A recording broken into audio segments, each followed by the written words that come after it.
রাজধানীর ৩ সড়কে অবস্থান নিয়ে আন্দোলনের কারণে দিনভর তীব্র যানজটে নরক যন্ত্রণা ভোগ করেছে নগরবাসী। আন্দোলন আন্দোলন আন্দোলন শেখ হাসিনা পতনের পরে আমরা কতই না আন্দোলন দেখলাম, রাজপথে আন্দোলন যেন শেষ নাই।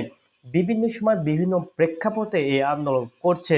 শেখ হাসিনা চলে যাওয়ার পরে রিক্সা চালকরা তাদের দাবি আদায় করতে আসছিল, শিক্ষকেরা তাদের দাবি আদায় করতে আসছিল, আনসারেরা তাদের দাবি আদায় করতে আসছিল।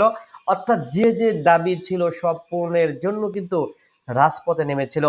এর আগে যারা প্রথম সময়ে এই দাবি করেছিল তারা কিন্তু তাদের দাবি পূরণ করে কিন্তু মাঠ থেকে সরেছে।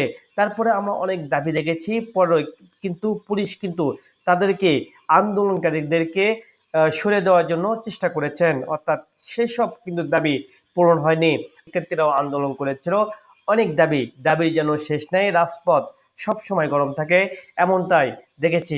এদিকে সাধারণ মানুষ কিন্তু ক্ষুব্ধ হয়ে কিন্তু এর প্রতিক্রিয়া জানিয়েছেন, বলেছিলেন যে শেখ হাসিনাই ভালো ছিল, তিনি সবার কথা কেড়ে নিয়েছিল, তারপরেও তিনি ভালো ছিল। এরকম দাবি, এরকম রাস্তাঘাট অবরোধ করে এরকম দাবি করার কেউ সাহস পায়নি, কিন্তু এখন একটার পর একটা দাবি করে আসছে। এই দাবি কবে নাগাদ শেষ হবে তা দেখার জন্য হয়তো আমাদেরকে আরো অনেক সময় অপেক্ষা করতে হবে। অর্থাৎ নির্বাচনের আগ পর্যন্ত এরকম দাবি কিন্তু চলতেই থাকবে। তাই তো নির্বাচনে চাচ্ছে বিএনপি, কিন্তু জামাতে ইসলাম চাচ্ছে যে সবকিছুর সংস্কার না হওয়া পর্যন্ত এই নির্বাচন তারা মানবে না। এদিকে পিআর পদ্ধতি নিয়েও কিন্তু তীব্র আন্দোলন গড়ে তুলছে জামাতে ইসলাম, এনসিপি সহ আরো অন্যান্য দলগুলো। কবে নাগাদ পিআর পদ্ধতি হবে, কবে নাগাদ কি হবে তা দেখার জন্য আরো কিছু সময় অপেক্ষা করতে হবে।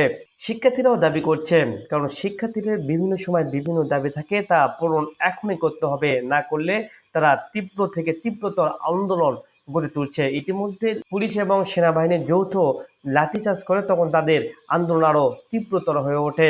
তারা বলছে যে এই সেনাবাহিনী পুলিশ ঠিক আওয়ামী লীগের মতোই আমাদের সাথে ব্যবহার করছে।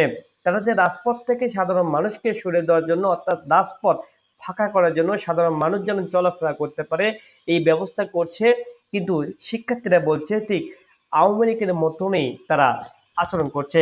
কবে নাগাদ রাজপথ আবার স্বাভাবিকভাবে চলে তা দেখার জন্য হয়তো আমাদেরকে আরো অনেকটা সময় অপেক্ষা করতে হবে।